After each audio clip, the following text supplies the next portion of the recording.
आंखों में जुनून और दिल में चिंगारी रखो, जिंदा रहना है तो तरकीबें बहुत सारी रखो, राह के पत्थर तो कुछ भी नहीं है, मंजिलें आवाज देंगी, सफर जारी रखो।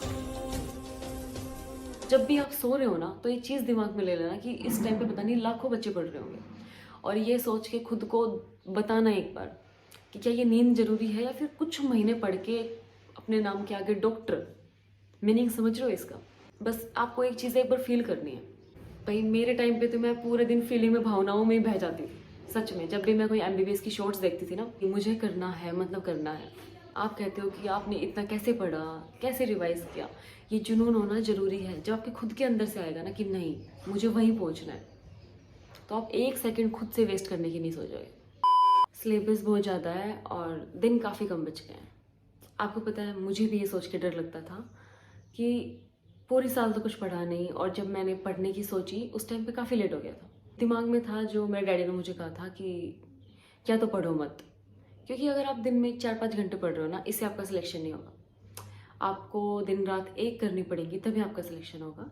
तो डैडी ने मुझे यही कहा था कि या तो बिल्कुल मत पढ़, और अगर पढ़ना है तो फिर शिद्दत से पढ़, अच्छे से पढ़ना है तुझे। जैसे जैसे एग्ज़ाम पास आता है ना, डर सबको लगता है, चाहे किसी ने कितना ही पढ़ लिया हो। जिसने ज़्यादा पढ़ा है उसको भी डर लगता है कि मैंने इतना पढ़ लिया, पता नहीं अब भी मेरा सिलेक्शन होगा या नहीं होगा। और जिसने कम पढ़ा है उसका डरना तो बनता ही है कि इतना कम पढ़ा है अब क्या होगा। और मैं तो अपना टाइम पे बीच में थी, क्योंकि मैं ड्रॉपर थी, तो ऐसा नहीं था कि मैं ज़ीरो लेवल पे थी, लेकिन मैंने पिछले बहुत महीनों से कुछ भी टच नहीं किया था। तो मेरे लिए भी काफ़ी बड़ी चीज़ थी कि मैं लास्ट में आके प्रिपरेशन स्टार्ट करूँ। पता है जुनून ऐसा होना चाहिए कि अगर आप नीट एग्ज़ाम से 1 मंथ पहले पढ़ना स्टार्ट करते हो, तब भी आपके दिमाग में ये नहीं आना चाहिए कि मेरा सिलेक्शन 1 महीने पढ़ के नहीं होगा। आपके दिमाग में आना चाहिए कि मैं कर सकता हूँ 1 महीने में, उसमें एक भी सेकंड वेस्ट ना करो।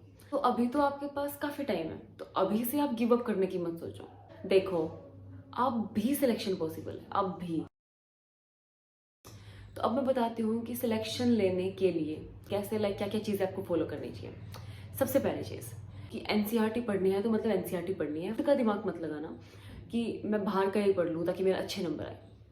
यार पहले एक ऐसा स्कोर तो फिक्स करो जिससे आपको एक गवर्नमेंट सीट तो मिल ही जाए एटलीस्ट।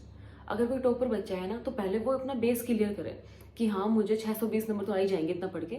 अब मैं ऊपर बुक्स की तरफ जाता हूँ जिससे मेरे और ज़्यादा अच्छे मार्क्स आए।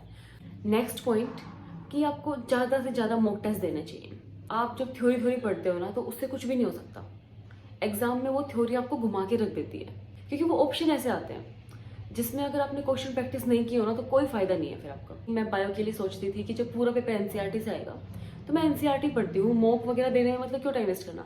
हालांकि मैंने पीवाईक्यूज भी सोल्व नहीं किए थे, यही सोच के कि जब एनसीईआरटी में से आना है तो क्यों ना मैं एनसीईआरटी की बार बार रीडिंग लेती रहूँ। लेकिन यार ऐसा नहीं होता है कि आपको पता लगता है कि हाँ ऐसे एनसीईआरटी की लाइन्स मतलब उठा के ऐसे ऐसे क्वेश्चन बनते हैं, तब आपको पढ़ने में भी फायदा होगा। तो मॉक देने बहुत ज़्यादा ज़रूरी है।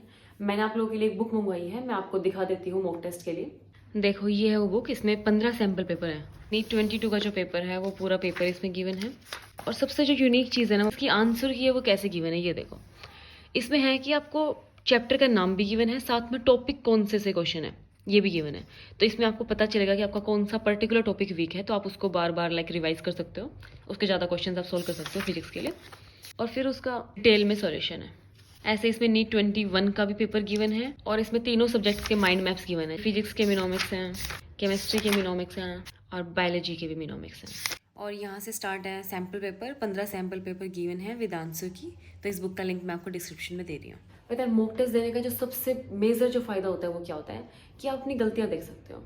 जब भी कोई टेस्ट देते हो तो कभी भी ऐसे नहीं करना कि आपने एक मॉक टेस्ट दिया और उसको साइड कर दिया। जो क्वेश्चन सही हो गया ना, आपको उसको भी देखना है कि हाँ ये कैसे इजी तरीके से सोल्व हो सकता था। और जो नहीं होता है उसको तो अच्छे से देखना ही है। और साथ में आपको नोट भी करना है कि ये क्वेश्चन मेरा कैसे गलत हुआ।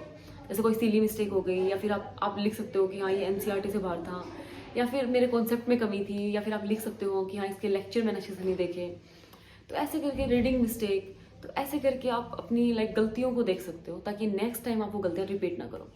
स्टार्टिंग में जब मैं मॉक देती थी ना, तो मेरी रीडिंग मिस्टेक बहुत ज़्यादा होती थी। मतलब जैसे किसी क्वेश्चन में नोट गिवन है, मैंने वो नोट नहीं पढ़ा, करेक्ट इनकरेक्ट गिवन था जो मैं पढ़ना भूल गई, तो मैं आगे से क्या करने लगी, जब मैंने खुद देखा मैं बार बार रीडिंग मिस्टेक कर रही हूँ, तो नेक्स्ट टाइम से मेरे दिमाग में ये चीज़ हो गई कि मैं रीडिंग मिस्टेक बहुत ज़्यादा करती हूँ, तो मुझे वो नहीं करनी। तो इसलिए मैं पेन से लाइक एक एक वर्ड में पढ़ के ऑप्शन सोल्व करती थी, और इससे लाइक बिल्कुल ज़ीरो हो गया था कि मैं रीडिंग मिस्टेक कोई करूँ। सेकेंड चीज़ की सेल्फ स्टडी। पता है, आप जी कोचिंग में कितना ही पढ़ के आ जाओ, आप पढ़ के आओगे, मैं ये नहीं कहती कि आपको समझ नहीं आएगा, आपको वो समझ आएगा, लेकिन आप जब तक खुद से नहीं पढ़ोगे ना, तब तक आपके दिमाग में वो चीज़ें नहीं रह सकती। तो सेल्फ स्टडी बहुत ज़्यादा ज़रूरी है, और आपको एटलीस्ट इस टाइम पे एटलीस्ट आपको 8-9 घंटे इस टाइम पे पढ़ना चाहिए। नेक्स्ट पॉइंट कि कंपटीशन का ध्यान रखो। जैसे अगर आप ऑफलाइन कर रहे हो तो आपको कंपटीशन पता होगा, आपको पता होगा कि आपके बैचमेट्स कितना पढ़ रहे हैं। लेकिन अगर आप ऑनलाइन कोचिंग ले रहे हो, आप घर बैठ के पढ़ रहे हो, तो आपको नहीं पता होता। तो आपको क्या करना है, आपका कोई भी दोस्त जैसे नीट की तैयारी कर रहा हो, तो आप उससे ज़रूर डिस्कस करो कि उसके कितने मार्क्स आ रहे हैं, या फिर वो कैसे स्ट्रेटेजी लगा रहा है। वो इन चीज़ों से काफ़ी हेल्प मिलती है, क्योंकि कभी कभी आपको लगता है कि मैं ही क्यों पढ़ रहा हूँ, मैं ही ये क्यों कर रहा हूँ। लेकिन जब आप किसी अपने ऐसे दोस्त से बात करते हो, तो आपको लगता है कि नहीं, वो मुझसे डबल मेहनत कर रहा है। तो आपको थोड़ा कंपटीशन का पता लगता है कि नहीं, बहुत बच्चे बहुत ज़्यादा पढ़ रहे हैं। आपको कंपटीशन देखना है कि आपको किससे कम्पीट आप कर रहे हो। तो आप एक नीट के बच्चे से कम्पीट कर रहे हो जो दिन रात एक कर रहा है। आपको इस टाइम लग रहा होगा कि नहीं, थोड़ा सा पढ़ के क्या होगा, मुझे बहुत सारा पढ़ना है, तो इस चीज़ में आप बहुत सारा पढ़ लेते हो। लेकिन मैं आपको एक चीज़ बोलूँगी कि आपको पढ़ने से पहले दिमाग में ये चीज़ होनी चाहिए कि क्या ये सारा मैं नीट के 1 महीने में रिवाइज़ कर पाऊँगा। ये चीज़ सोचनी है, क्योंकि अगर आपने नीट के 1 महीने में अगर वो चीज़ें रिवाइज़ नहीं की ना, तो कोई फ़ायदा नहीं है। आपको पता है कि वो आप भूल जाओगे। तो आपको सिर्फ उतना पढ़ना है कि जितना आप रिवाइज़ कर पाओ। तो अगर आप रिवाइज़ नहीं करते हो तो कोई फ़ायदा नहीं है। रिवीजन एक बहुत बड़ा रोल प्ले करता है, क्योंकि हमें कितनी सारी चीज़ें याद करनी है। आप खुद देखो कि हमें बायो में कितने नाम याद करने हैं, एनिमल किंगडम में कितने सारे नाम हैं, आप ये देखो, प्लांट किंगडम में कितने सारे नाम हैं। लाइक बहुत सारी जो डेट्स होती हैं, वाटर पोल्यूशन एक्ट कब दिया था, या फिर वो वाला एक्ट कब दिया था, कितनी सारी चीज़ें याद रखनी है। क्या ये एक बार में याद करना पॉसिबल है? धीरे धीरे करके ऐसे ही जाते हैं यार, कोई भी एक दिन में पढ़ के नहीं होता। Best of luck for your preparation, और बाय बाय।